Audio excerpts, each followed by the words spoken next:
हे गणराया हे गणराया।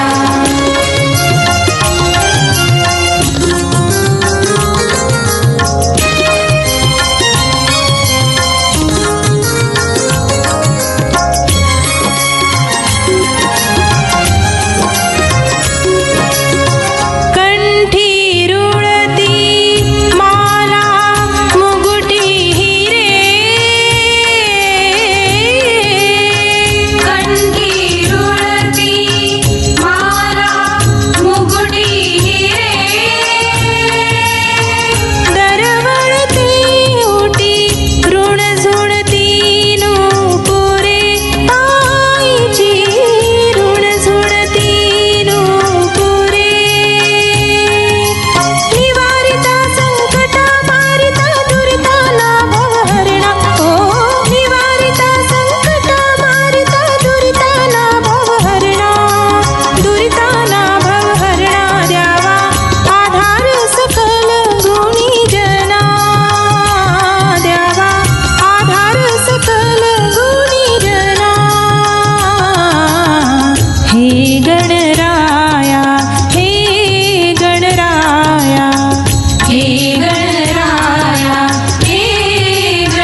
बाजे रे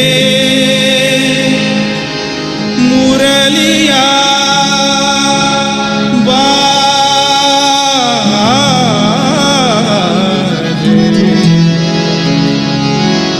बाजे रे मुरलिया बाजे रे मुरलिया बाजे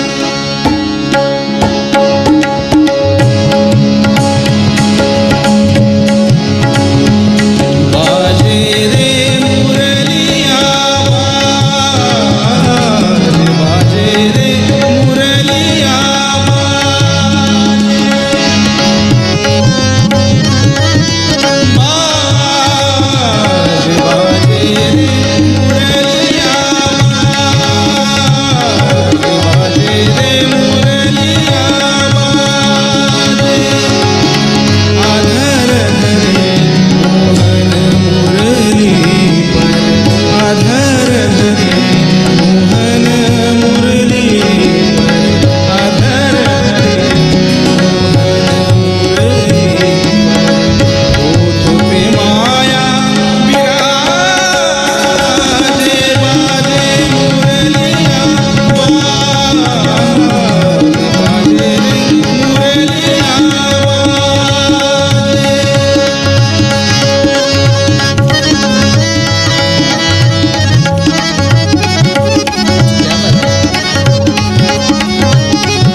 बनी मुरलिया हरे हरे बांस की बनी मुरलिया हरे हरे बांस की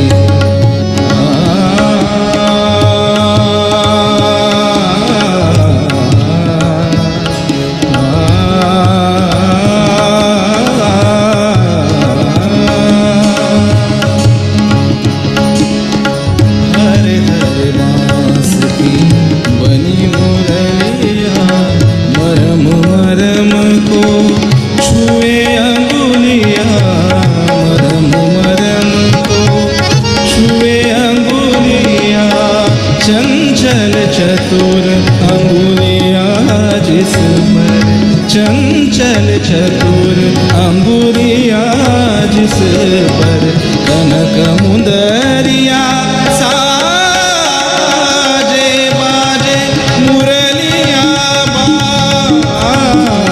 बाजे रे मुरलिया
जय श्री माता जी। सहज योग, द इटर्नल नॉलेज, निरंतर ज्ञान के इस मंच पर आप सभी संतों का हार्दिक स्वागत है। आप सभी पुण्य आत्माओं का हम हृदय से आपको नमन करते हैं।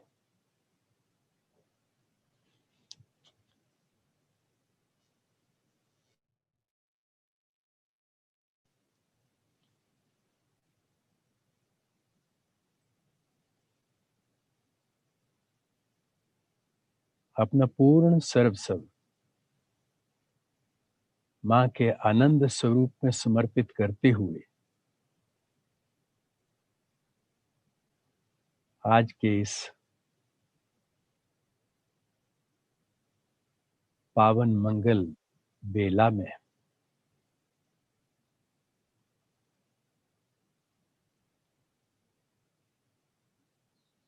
आनंद के इस सरोवर में आओ मिल करके डुबकियां लगाएं और आनंद में सब एक हो जाए।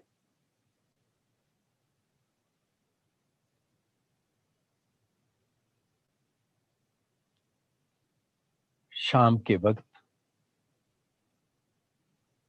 श्री कृष्ण जी ने महाभारत के युद्ध से पहले बर्बरी को देखा और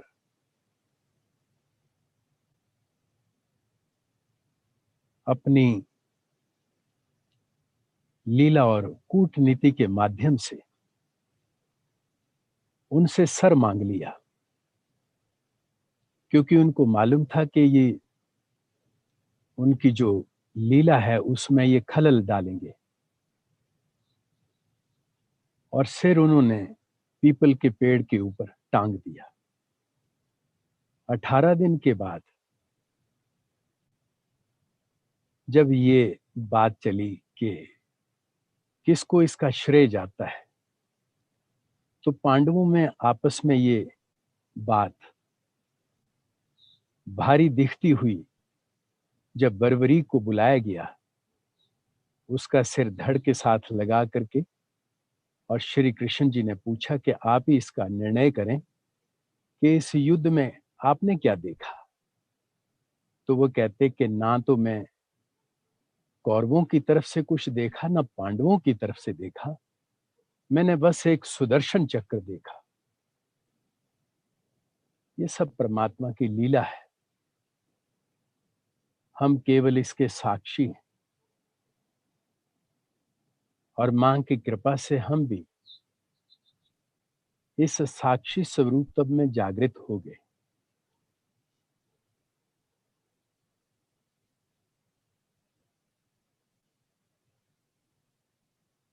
और जब तक हम जागृत नहीं हुए थे, तो माया के इस अंधकार में जो संत पुरुष थे, अपने आत्म बल पे पुरजोर से इस सत्य को पाने के लिए अपने जीवन दर जीवन इस पर ही निशावर करते रहे। हम सभी पुण्य आत्माएं वही हैं। हम सभी बहुत गहरे खोजी हैं, तभी इस भ्रांति के घोर कलयुग में भी सहज का आनंद स्वतः हमारे अंदर से बहता हुआ, रोम रोम को आनंद से भरता हुआ, और हमारे हृदय में एक ही भाव कि कैसे हम अपने हृदय के इस प्रेम को सबके अंदर उतार दें।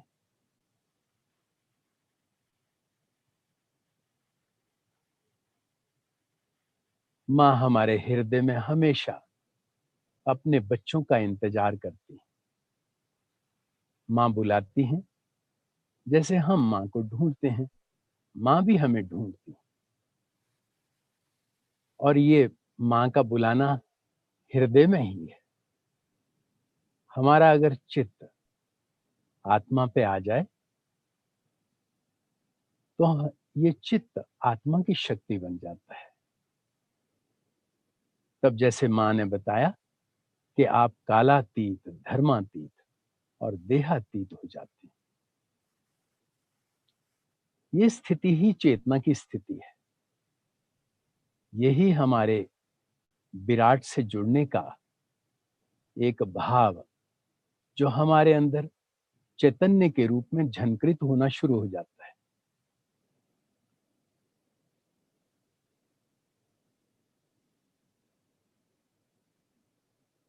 और कुंडलनी ही समस्त जीवंत कार्यों को करती हुई हमारे मध्य भाग में हर चक्र के ऊपर अपने आनंद को प्रस्फुटित करती हुई हमें दिव्य लोक में, सदा शिव धाम में सदा सदा के लिए स्थापित कर देती है और हम उस स्वरूप में पूर्णतः समर्पित हो जाते हैं।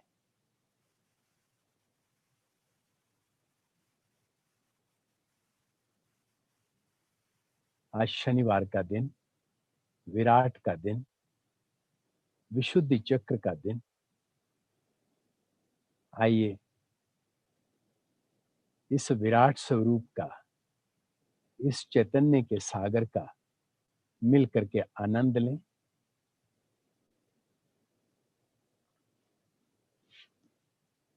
कलेक्टिव बंधन।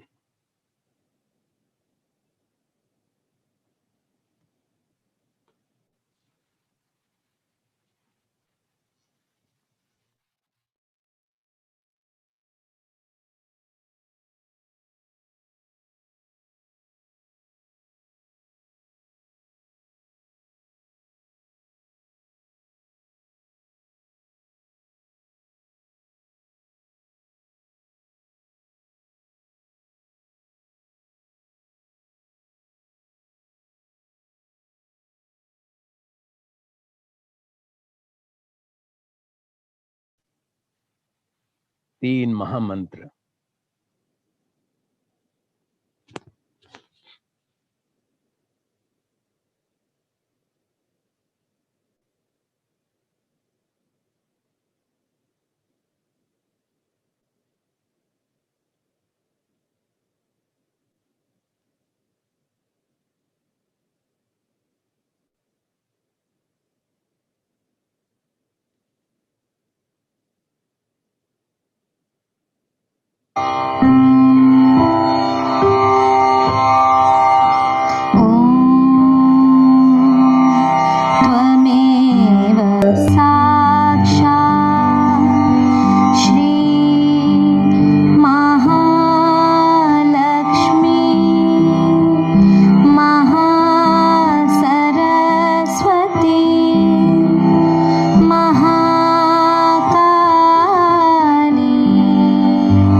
माता जी। प्रणव से चैतन्य रोम रोम से बहने लग गया। इस चेतना के आनंद में आइए मां को निहारें।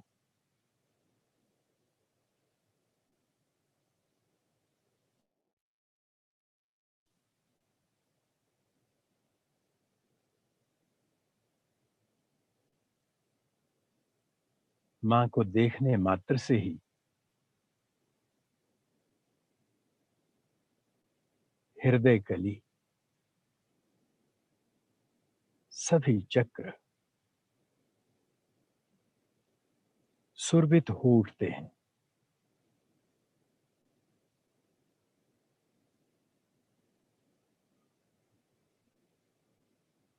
रोम रोम दिव्य हो गया।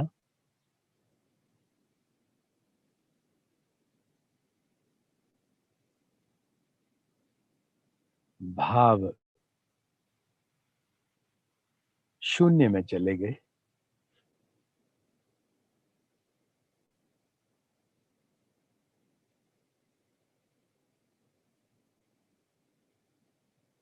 धीरे धीरे आंखें स्वतः आनंद से विभोर होकर बंद होकर के हृदय में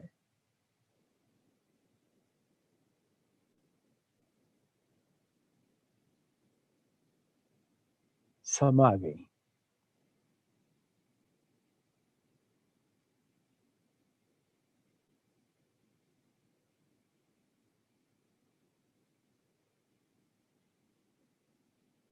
गहन आनंद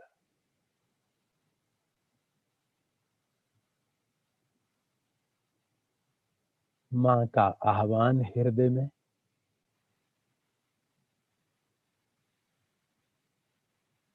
हे परम पावनी मां, हे करुणा सागर मां, हे अनंत स्वरूपा मां,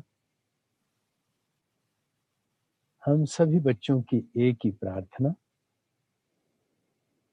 कि आपके पावन शुभ श्री चरण कमल सदैव हमारे हृदय में विराजमान रहे।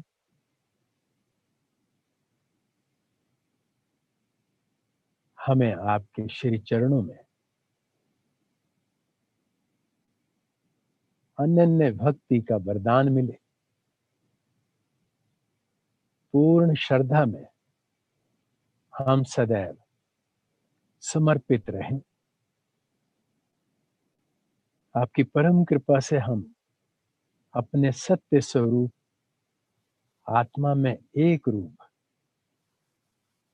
आपके आनंद के सागर में लयवत पूरे ब्रह्मांड में आपके प्रेम को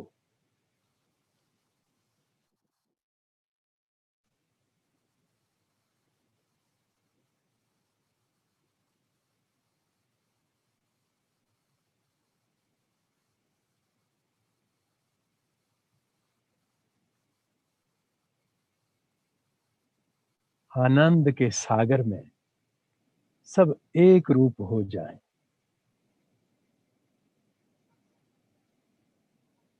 आपके ये सुंदर फूल पूरे ब्रह्मांड को सुरभित करें मां।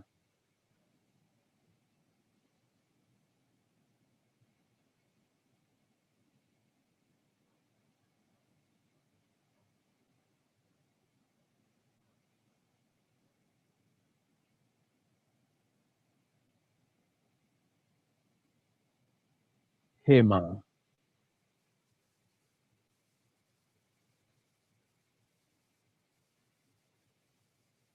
आज के ध्यान के लिए हमें अनुमति भी दें और हमारा मार्गदर्शन भी करें।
Today we are going to do the worship of Sri Krishna.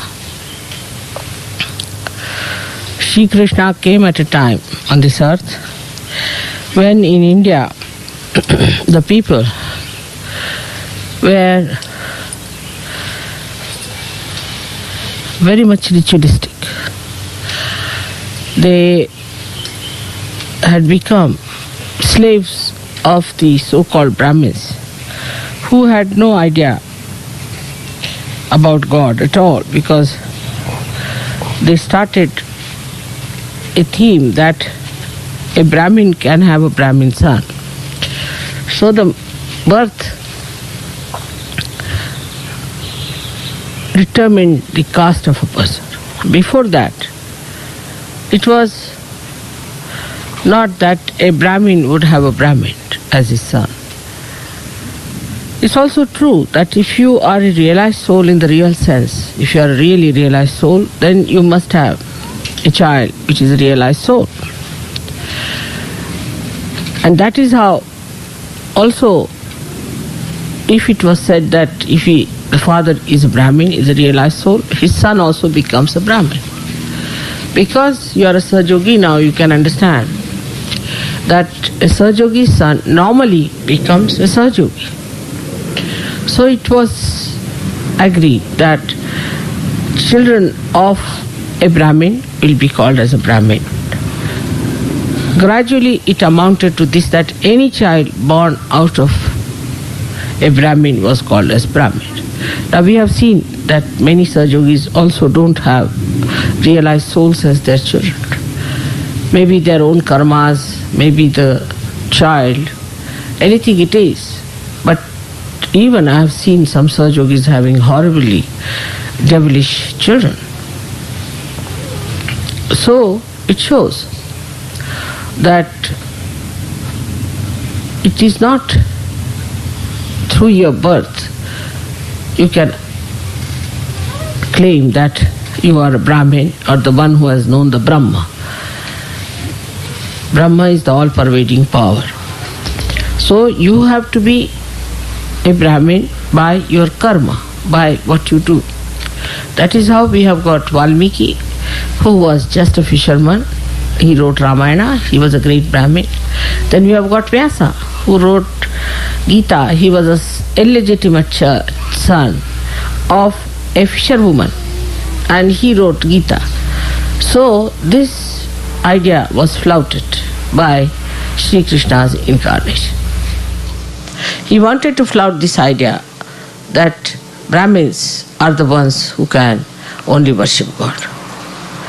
So to put another extreme to what Rama had created, to bring people into the center, because through Rama they went to another rigid form and rigidity of ritualism and too much of fundamentalism. So to put an end to that, he wanted to bring the society to another extreme. Of course, Sri Rama himself incarnated as Sri Krishna. So he started a new theme which was absolutely eventual.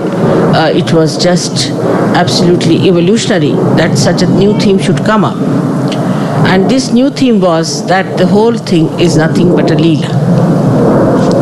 It's just a play. It's a Leela. So not to be taken that seriously, not to be so rigid, not to be fundamental, not to be so particular about something. So the whole thing is a Leela. And on this theme, he worked out everything to establish that it is a play. And that is what you see in America, very common, that for people it has become a joke. Life has become a joke. And they think that life is not to be taken seriously. There is more fun in doing all kinds of things than in getting into any kind of inhibitions, as they call it, or maybe some sort of forms or patterns. But it is a myth with Americans now. Because for that you have to have Sri Krishna. You have to have realization. Like if you are standing in the water, the waves of the water are there, absolutely real for you. And you, if you think it's an illusion, you'll be completely finished. The illusion will prove that it's not an illusion by asserting itself. But if you are in the boat, then the water that is around is an illusion. So is the state at which you are. If you are in the state of self-realized mind, then everything is an illusion. But otherwise, it is not. It is a reality. So what they forgot this point, that you are not in that state to call it an illusion. So to call everything is an illusion is just to delude yourself, thinking that it's an illusion and doesn't matter what's wrong, so what? It's quite symbolic that in Sri Krishna's place this thing should be so commonly accepted, that everything is an illusion. So who is wrong? Who is bad? Nothing is wrong. There's nothing like evil, nothing like good. And some people go to that limit to say that there's nothing like a bhoot, nothing like a rakshasa, nothing like an evil force. Now for Sri Krishna, how did he look at things was this way, that for him even to kill a rakshasa was a play. To destroy a rakshasa was also a play. In that play, he was to be destroyed. So, he discriminated in a way that what play is to be destroyed, what not to be destroyed. The play of the evil he destroyed by his own play. So to say there was nothing evil is also wrong. Like even if you think everything is a play, what happens that your attitude towards it is like a spectator. You see the whole thing as a spectator. Like in a drama, you sit down and you watch everything as a spectator. But you know what is depicting tragedy and what is depicting comedy. You are not inert to that. Then you are good for nothing. That doesn't mean that you become inert to that. You have a sense of discretion to know what is a comedy and what is a tragedy. But if you are an actor, then to you it is not a comedy or a tragedy. It is a work for you. If you are acting, then you are acting and you are an actor, you are involved in it. So it is not, for you do not know the distinction between the tragedy and the comedy. For you, you are just an actor as long as you are paid well. If you do your job well, then it's a comedy, otherwise it's a tragedy. So there are two types of awareness. Now of one of a spectator, another of the one who is in it. So one has to understand in that light that when Krishna said the whole thing is a play, he was meaning for him, not for others. For him it is a play, and that's why when they talk to you about the play and the illusion, you must tell him, then why did he kill Kamsa? Why did he kill Jarasandha? Why did he kill all the people who were following Kamsa? So to him it was a play, everything was a play, and he did it in his own attitude of a play. So the first thing, if you are awakened by Sri Krishna's powers, then the first thing that should happen to you is wisdom. Now the wisdom is something you cannot describe. You cannot say what is wisdom. It's very difficult to describe it or to delimit it. Wisdom is a temperament, is a quality of a personality, which comes to you by balancing yourself, by trial and error method. All traditional countries innately have much more wisdom than people who are not traditional. But Krishna broke all the traditions. That's why you people are here without much tradition. He broke all the traditions. But he was Sri Krishna, so he did not need any tradition at all. But for you, you have to understand from the people who have tradition what is wisdom. So we do trial and error. We make mistakes, from that we learn. But when the ego is so strong in a country like America, when we do wrong, we do not want to accept it was wrong. It was against our assent. It was against our higher goals. We get satisfied with the lower goals. Like I've seen people who do some funny things in surgery. They don't realize that this is absolutely against them. Whatever they are doing is against them. They should not do this. This was wrong to do it. On the contrary, they catch on the left Vishuddhi. That is another catch they have on the Vishuddhi chakra. So, because you are indiscreet, you do wrong things. To develop discretion, outcome of all this is discretion. You make mistakes. When you make mistakes, instead of developing the discretion about it, that this was a mistake, next time we should not do it, facing up to it, what we do is to feel guilty about it, so you escape it, spoiling the other chakra also. That is how people get a problem on the left Vishuddhi. And left Vishuddhi is that you feel guilty. It's very good to feel guilty than to do anything about it. Well, that's the best way to escape it. Actually, we have seen that mostly left Vishuddhi comes from ego. When ego is too much, you can't bear your ego, so you put it in the guilty side of it. And you say, I'm very guilty, I should not have done it. Now the another side, which is also very dangerous, is the right Vishuddhi. Right Vishuddhi is the one by which we try to justify all our indiscreet behavior. So what's wrong? What is wrong in this? So what? All these things are right Vishuddhi problems. So it's very common. You tell somebody that it is wrong to do. For example, they paint their hair. You tell them don't do this, it will spoil your eyes. They will say, so what? We have a right to spoil ourselves. We have a right to destroy ourselves, as if they are Sri Krishna that they can destroy themselves, can they? They cannot even create a little ant. Leave alone ant. They can't even create a stone. And how do they have right to destroy themselves?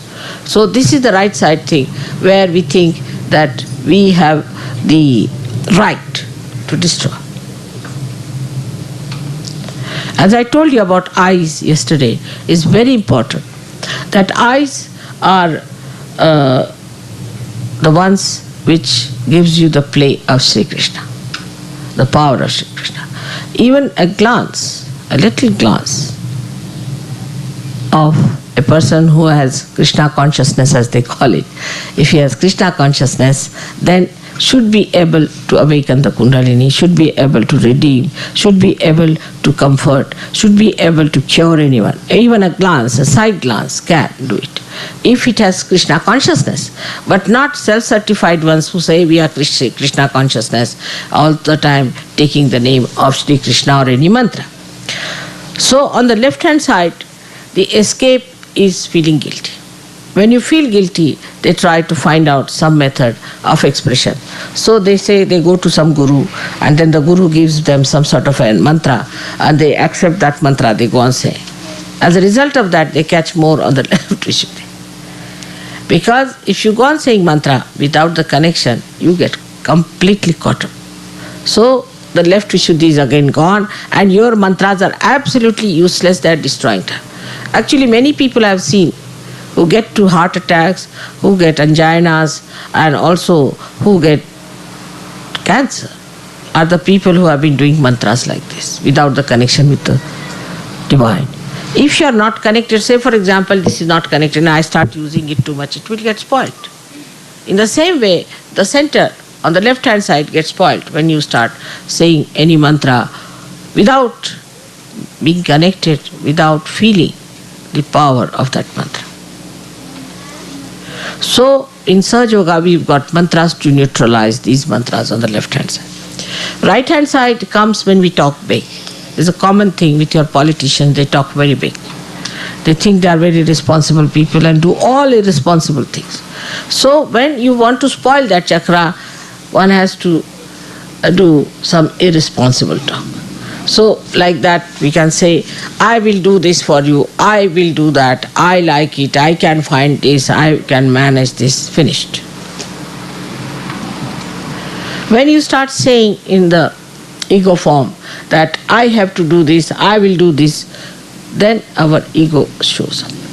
But on the contrary, if you say, I have to do for you, Father, I have to do for you, Mother, it's your work I am doing, then the whole thing disappears and you get that beautiful thing called surrender, which is Islam. Islam is nothing but surrender. So you surrender yourself by saying, this is your work, Father. I am working for you.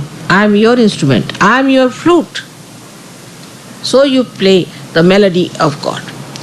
But for that also the central point of discretion has to be used. Every time you go back to discretion. Like some people do all kinds of wrong things and they say, Mother, we did it for you. How can it be? Like somebody wants to drink. They say, I got drunk because, Mother, I wanted to help you.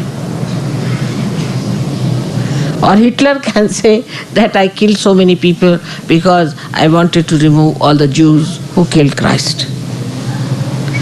So this right Vishuddhi gives you a kind of a mind which tries to justify everything and tries to explain everything. Every action can be explained. Why did you murder? Because this. Why did you do that? Because of this. Once you start justifying your wrong deeds, right Vishuddhi goes up to your brain. And then whatever you do has a justification. Like if I say that the Americans came to this country, they actually robbed other people of their land and now very nicely settled down. Now, when I say that, immediately most of them will go to the left Vishuddhi. Oh, we are very guilty, we did this, we did that. But a real Sahajogi won't do that. A real Sahajogi, what he will do? He said, all right, this is done by my forefathers, I did not do it. But I can try to rectify. I'll try to be beyond racialism. I'll look after these people who have been robbed. I'll try to give them whatever is possible. This is the way you face, and not just to say, oh, I'm so guilty that my forefathers did this and all that. But what are you doing about it? Like I went to Switzerland and I said, don't feel guilty. So one lady said that I'm feeling guilty for Vietnam. I said, what did you do there? Why are you feeling guilty for Vietnam? Of all the things, at least you did not go to fight there. Why did you feel guilty about it?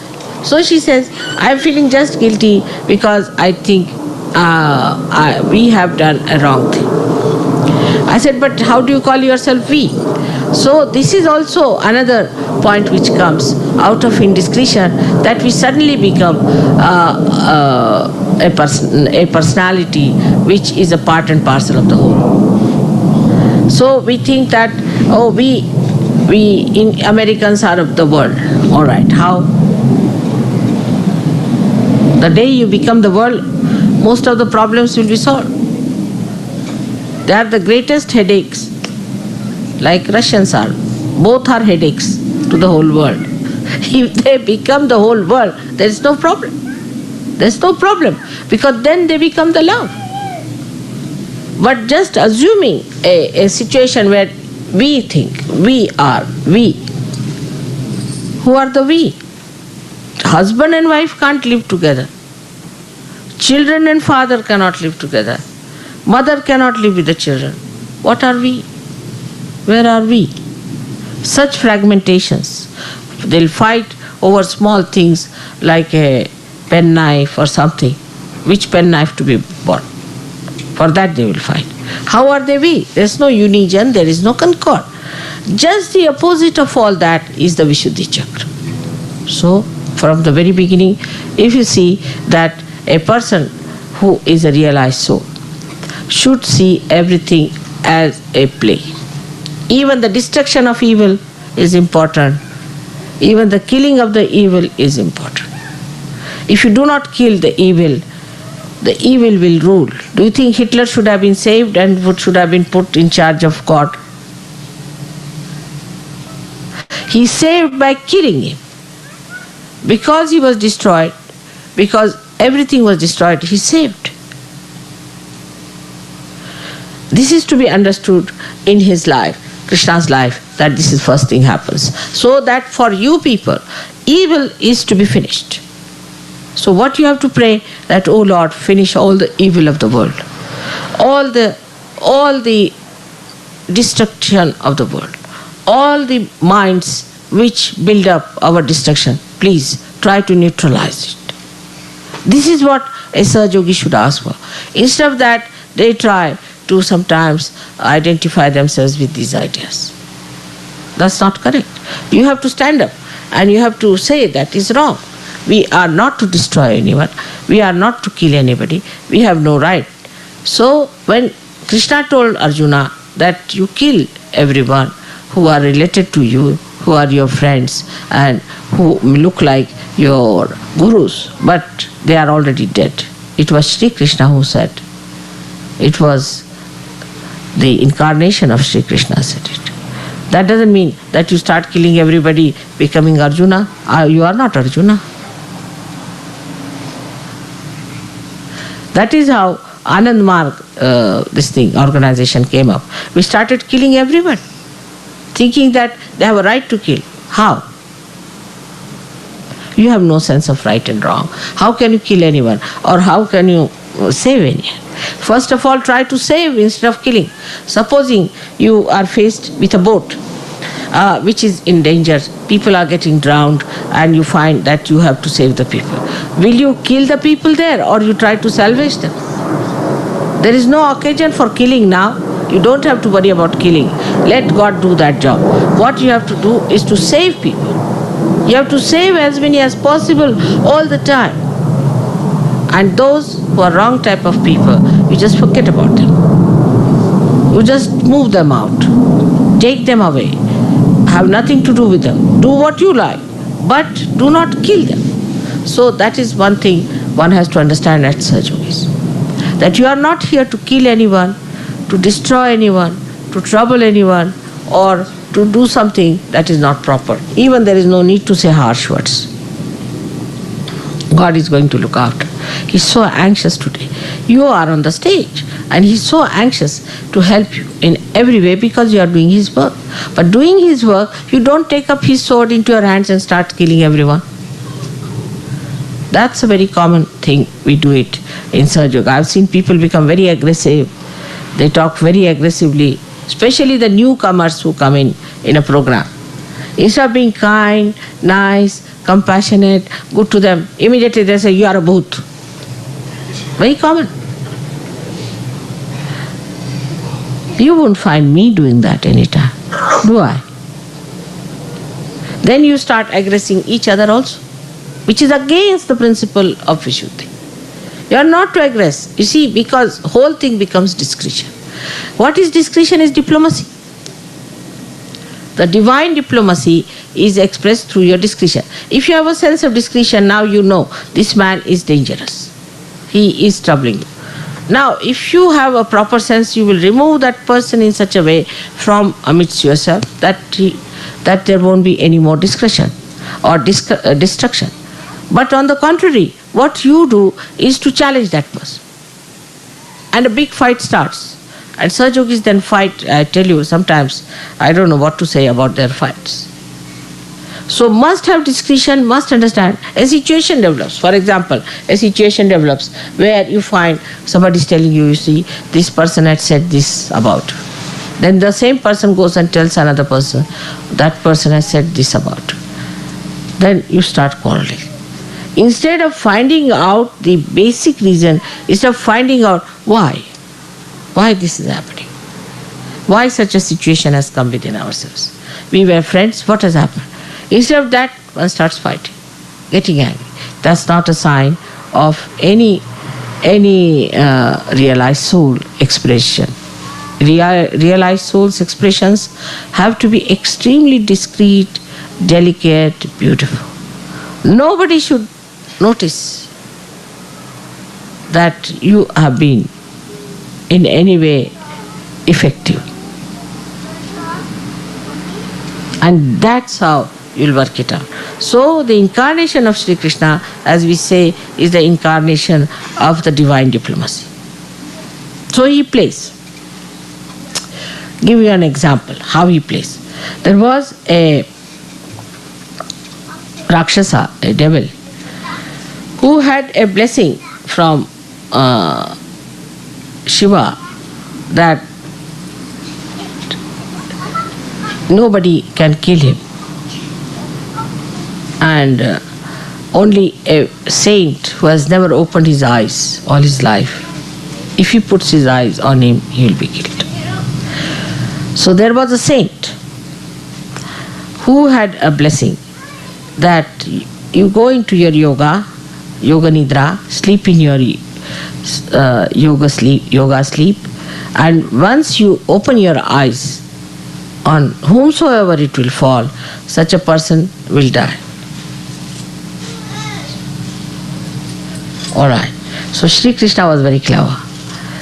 He was fighting this devil, and this devil was about to kill Sri Krishna.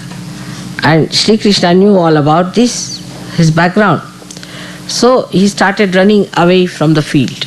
So he's got a name called Ranchhod Das. The one who runs away from the battlefield is regarded as something really derogatory, because it's not something great to run away from the battlefield. So he didn't mind. He ran away, and then this devil started following.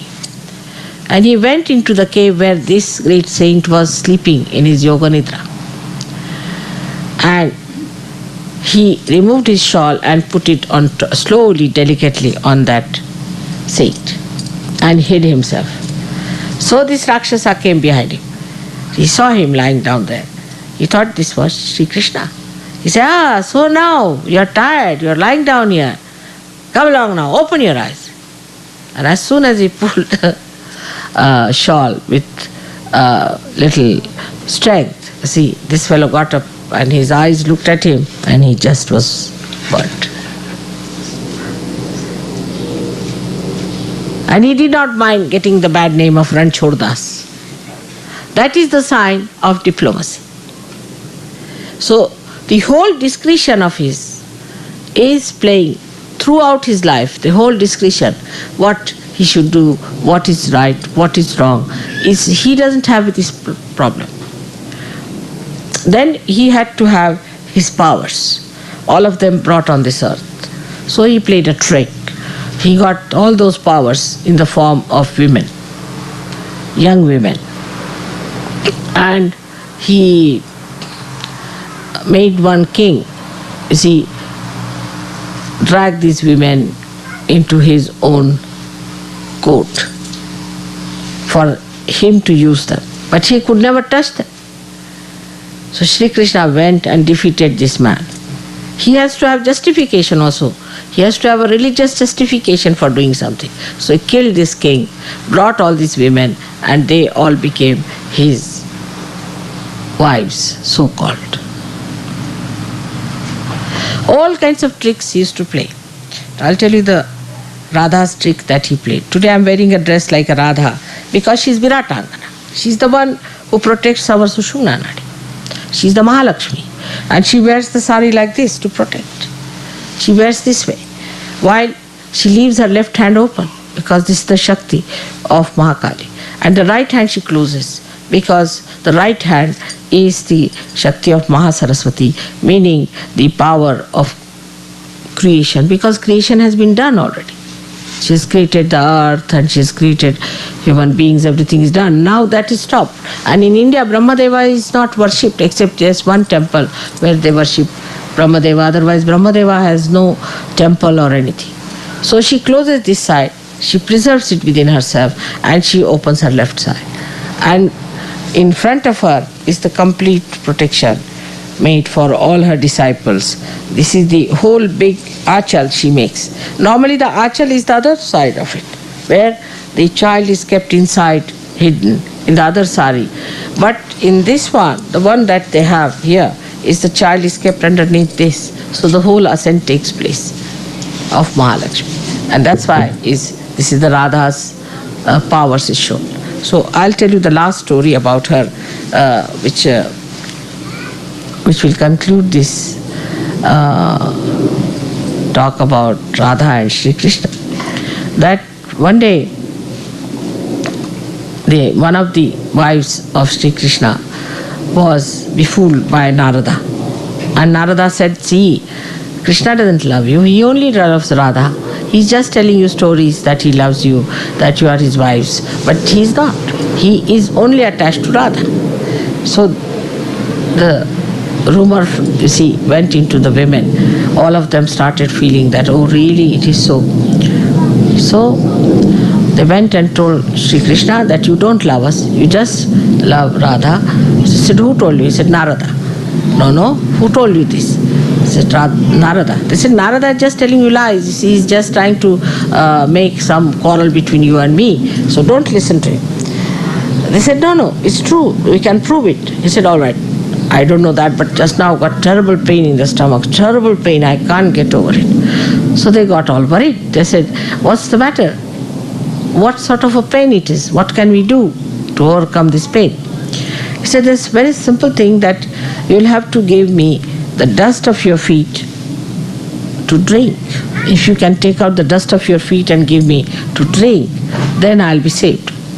So these ladies used their brains. They said that already he doesn't love us. And then if we give him the dust of our feet, we'll be committing sins.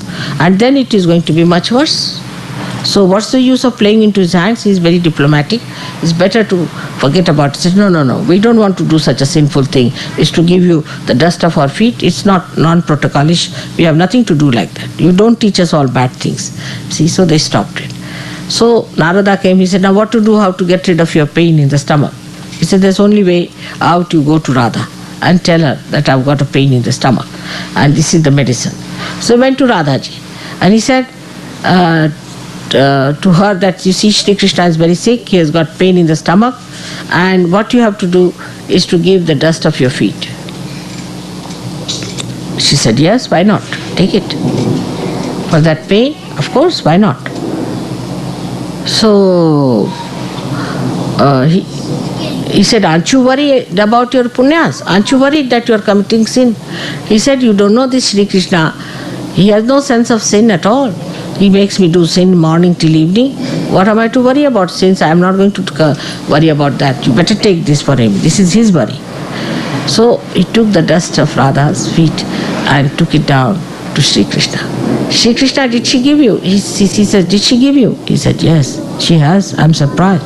But she's not worried about her sins. She's not worried. He said, that I know. So he said, but how do you explain? He said, you will understand just now. He took the dust of Radha's feet. You see, Radha's feet were dusted or were full of dust of Vrindavan. And Vrindavan has got yellow kind of clay. You see, the soil is yellowish and the whole yellow thing was on her feet, which he removed and took it. So when Shri Krishna drank that dust, Narada saw in the heart of Shri Krishna, Radha was lying down and playing with her feet on the lotus of his heart. The lotus had the pollen. The pollen of the lotus was touching her feet and was making it yellow. That's what she said, that what is it when I'm in his heart? My feet are in his heart. So what is the sin I can commit? And when the ladies heard this, they realized that their idea about Shri Krishna is still not sufficient. They have to be Radha to understand it. And this is how he plays diplomacy. His simple tricks here and there by which he did it. And to introduce the beauty of Leela, he started Ras. Ras is Ra is energy, Sa means with. So he made Radha dance, stand there with him, give him the power, and everybody danced. And they looked like as if Radha and Krishna are dancing. And this is what he started. And then to make it culminate it, he made a festival of Holi, in which he said, abandon everything. For a minute you abandon everything. And that abandonment has now become that's for only one day you have to abandon. Here it has become a year-long Holi. So people are busy with an year-long Holi without Shri Krishna and Radha. So what will be the situation of such a place? And that's why I think what happens that when you try to attract others by all these stupid things, only the bhoots are to get attracted and they get into you. And once they get into you, you get funny. You don't know why you behave like this, why things work out that way. This is why we have to understand that we have to be attractive to God. And you will be only attractive to God if you have got your spirit. If the spirit is shining, then only you can be attractive. So may God bless you. जय श्री माता जी। ध्यान का आनंद लेंगे।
जय श्री माता जी। 3 महामंत्र।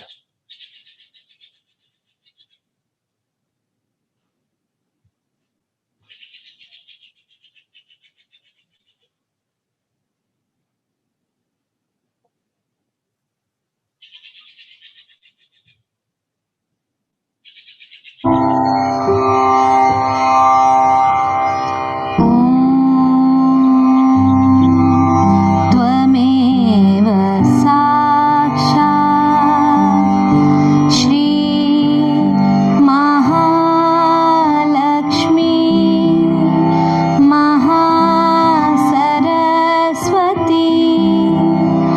महाकाली त्रिगुणात्मिका कुण्डलिनी साक्षात् श्री आदिशक्ति माताजी श्री निर्मला देव्यै नमो नमः। ॐ त्वमेव साक्षात् श्री कल्की साक्षात् श्री आदिशक्ति माताजी श्री निर्मला देव्यै नमो नमः। ॐ त्वमेव साक्षात् श्री कल्की साक्षात् श्री सहस्रार स्वामिनी मोक्ष प्रदायिनी माताजी श्री निर्मला देव्यै नमो नमः। श्री निर्मला देव्यै नमो नमः। श्री निर्मला देव्यै नमो नमः। जय श्री माता जी। सामूहिक बंधन।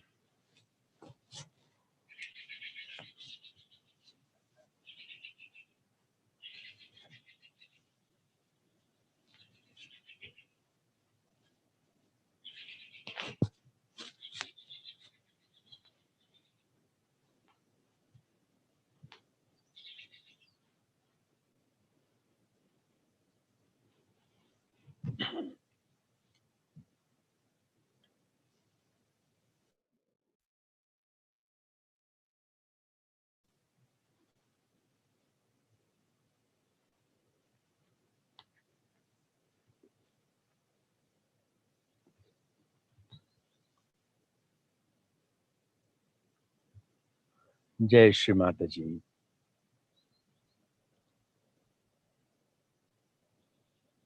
माँ का ये सुंदर प्रवचन 1985 का, और इसका नंबर है 1985 0602 1985 0602 amrita.org पे ये अवेलेबल है। और इसका टाइटल है Shri Krishna Puja, play the melody of God.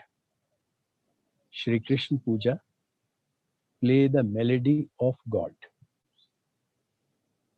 New Jersey का है ये, यूएसए में माँ ने ये प्रवचन दिया। श्री माता जी ने इस प्रवचन के माध्यम से हमें जो रास्ता दिखाया है वो है कि जब हम आत्म स्वरूप में जागृत होते हैं तो हमारे लिए सारी लीला हो जाती है। और उसका वर्णन श्री माता जी ने कई उदाहरण दे करके, श्री कृष्ण जी ने जो अपनी लीलाएं की उनके माध्यम से बताया, कैसे उनका नाम रणछोड़ दास पड़ा। ये उनके अंदर जो डिवाइन डिप्लोमेसी की बात है उसका पूरा माँ ने बताया। और श्री राधा जी के बारे में बहुत सुंदर वर्णन किया, कैसे श्री राधा जी का उन्होंने बताया कि उनके जो चरणों की धूल को वो लेकर के इस चीज को बताना चाहते थे कि जब राधा पूर्णतया उस भाव में आत्म स्वरूप में समर्पित है, एक रूप है, तो दूसरा कोई नहीं, वो भाव आत्मा का है। तो दूसरी जो भी उनसे ईर्ष्या करती थी या ये भाव लेती थी कि हमें शायद इसका पाप लगेगा, तो ये पुण्य और पाप की बात तब तक है जब तक हम परमात्मा के सत्य स्वरूप में जागृत नहीं हुए। लेकिन जब तक हम उस भाव में जागृत नहीं हुए तो हमें देखना पड़ता है अपने डिस्क्रिप्शन के माध्यम से कि हमारे अंदर वो विकास हो रहा है, और जो नेगेटिव फोर्सेस हैं उनके अगेंस्ट हमें फाइट करनी पड़ती है। और इस चीज को हमारे अंदर कैसे देखा जाता है वो माँ ने बताया कि जो अंदर का विकास है हमारे अंदर, वो चैतन्य के माध्यम से हमें बताता है। और इसमें हमें जो स्थिति मिलती है वो है स्टेट ऑफ विटनेस, जिसमें हम जैसे समुद्र में या पानी में बोट में बैठ करके सारी लीला को देखते हैं, तो योगी भी एक स्पेक्टेटर की तरह इस लीला को देखना शुरू करता है। और कई बार क्या होता है कि हमें इस लीला में कई तरह के उतार चढ़ाव आते हैं, कभी लेफ्ट विशुद्धि पड़ता है, कभी राइट विशुद्धि पकड़ता है। तो इसका मायने क्या है? तो माँ ने बताया जनरली क्या होता है, हमारे लेफ्ट विशुद्धि तब पकड़ता है जब हम आत्म स्वरूप में नहीं जागृत होते और अपने को आत्मा नहीं मानते। और राइट विशुद्धि पकड़ता है जब हम अहंकार में, इस अंधकार में अपने को कुछ बड़ा मान लेते हैं। तो दोनों में जो एक तरह का परमात्मा से विमुख होकर के हमारा आचरण है वो लेफ्ट विशुद्धि में और राइट विशुद्धि में पकड़ के रूप में आता है। और कई बारी राइट विशुद्धि का जो भाव है हमारे लेफ्ट विशुद्धि में भी आ जाता है, जब हम बहुत अहंकारी हो जाते हैं और अपने अहंकार को छोड़ना नहीं चाहते किसी वजह से, तो उसका भाव हम अपने लेफ्ट विशुद्धि पे इस गिल्ट भाव में ले लेते हैं। तो माँ ने इसको बताया कि आप फेस करें और अपने आप को देखें और पूरी तरह से इस आत्म स्वरूप की स्थिति में जमे।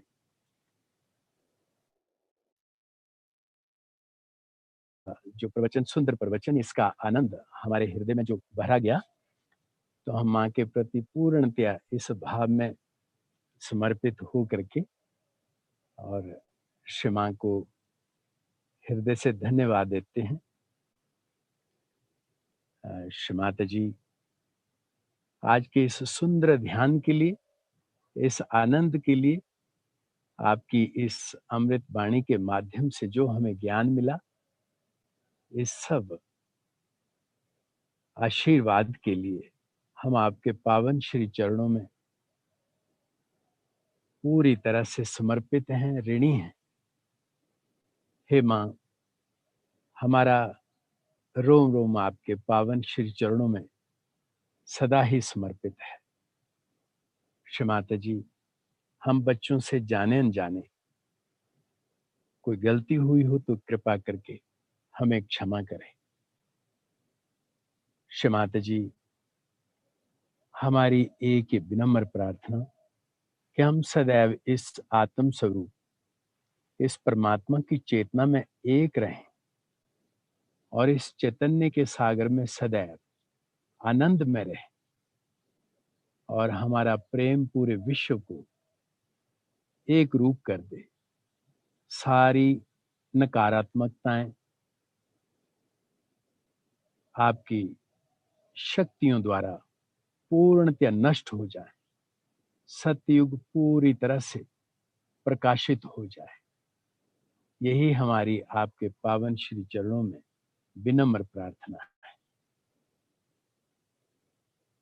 जय श्री माता जी, जय श्री माता जी, जय श्री माता जी।